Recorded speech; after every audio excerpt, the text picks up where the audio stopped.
Melissa. I work for the Health and Safety Division of the government. Today we have a PhD doctor in nutrition, Jacob Bay. He'll be talking to us about a new fad diet, the Paleolithic diet. Tell us a little about yourself, please. Hi, thanks for having me, Alyssa. As you said before, I have a PhD in nutrition from UBC, and I have a specialty in food diets. Interesting. So could you tell us a little about the paleo diet? I've heard so much about it. Yes, of course. The Paleolithic diet, also known as the Paleo diet or the hunter-gatherer diet, revolves around the foods eaten by early humans during the Paleolithic era, before the majority of humans transitioned from hunter-gatherer lifestyles to that of agriculture. Cool. So what is the premise behind eating like our ancestors? The premise is that this diet is supposedly healthier for humans, as these are the types of foods that we are genetically designed to eat for our bodies. The purpose of the diet is to reduce excess body fat and become leaner, as well as to reduce the risk of diabetes, heart disease and cancer, high blood pressure, acne, and promote optimum health and athletic performance. Interestingly enough, only in 2002 was the diet popularized through the book Paleo Diet by Lauren Cadane, who trademarked the name Paleo Diet. So, tell us what we can eat on this diet. The diet is basically a whole food, high protein, high fiber eating plan without the cutting of calories. It does not allow any processed foods or foods that came out of the agricultural revolution, such as milk or wheat. Food should also be preferably grass-fed, pasture-raised, wild-caught, and organic, if affordable.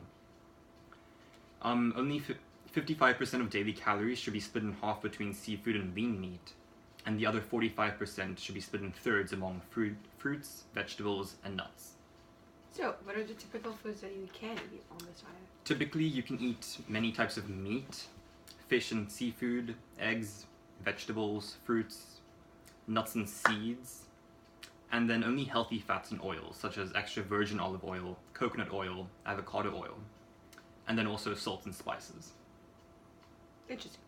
Could you give us any examples of the foods to avoid on this diet? You should avoid foods that have added sugar and high fructose corn syrup in them, such as soft drinks, fruit juices, table sugar, candies, pastries, and ice cream. No grains are allowed, which includes breads, pastas, wheat, and barley, so no alcohol. Legumes such as beans and lentils should be avoided, potatoes as well. Dairy, some vegetable oils such as soybean oil and sunflower oil. No trans fats, which are usually referred to as hydrogenated or partially hydrogenated oils. And then no artificial sweeteners, and of course, no highly processed foods. As this is a diet, what are the main reasons to lose weight? The main reasons you lose weight in this diet is because of the cutting of empty calories from processed foods like cookies, potato chips, butter, sweets, and soda. Also, a main reason is due to ketosis, which is the use of fat as an energy source when not enough carbohydrates are consumed to be burned for energy. This happens as this is a low-carb diet. So you will lose weight faster. Even though ketosis is a natural occurrence, it can lead to dehydration and a change of the chemical balance in your blood, because during ketosis, ketones are released, which mess up the chemistry of your blood. Okay. You also have an increased feeling of satiety, which is a feeling of fullness. So you end up eating less as well. Okay. Are there any other benefits to this diet? Yes, there's a decreased risk for cardiovascular disease, mainly because of improvements to the components of metabolic syndrome.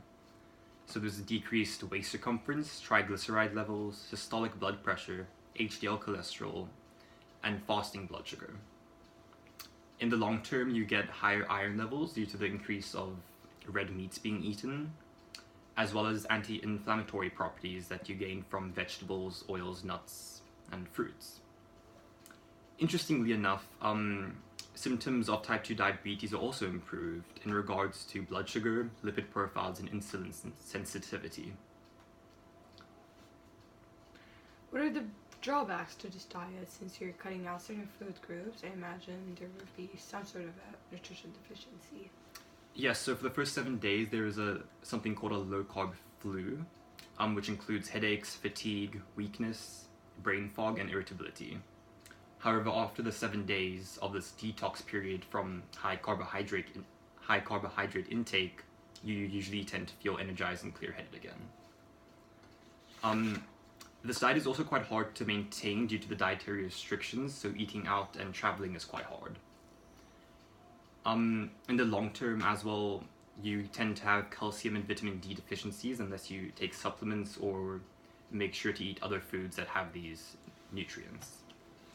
If you do not, you have an increased susceptibility to osteoporosis, bone fractures, and rickets. Also, due to the high intake of red meat, you have an increased risk of developing bowel cancer and kidney and heart disease due to the increase of LDL, which is bad cholesterol, due to the increased saturated fat intake. Normally, humans should have 13 grams of saturated fat per day. However, on the paleo diet, generally people tend to have 50 grams per day. So, in your personal opinion, would you follow this diet? Like, would you recommend it or think about it? Personally, I think the science and premise behind this diet is faulty. There are plenty of foods in the world that have been deemed bad by this diet that are actually have numerous health benefits. The idea that we are not genetically made to eat many foods that our ancestors never ate is wrong, because we are biologically adapted to eat a wider variety of foods. I do believe that the diet does have some good benefits compared to the normal Western diet, which is fairly unhealthy.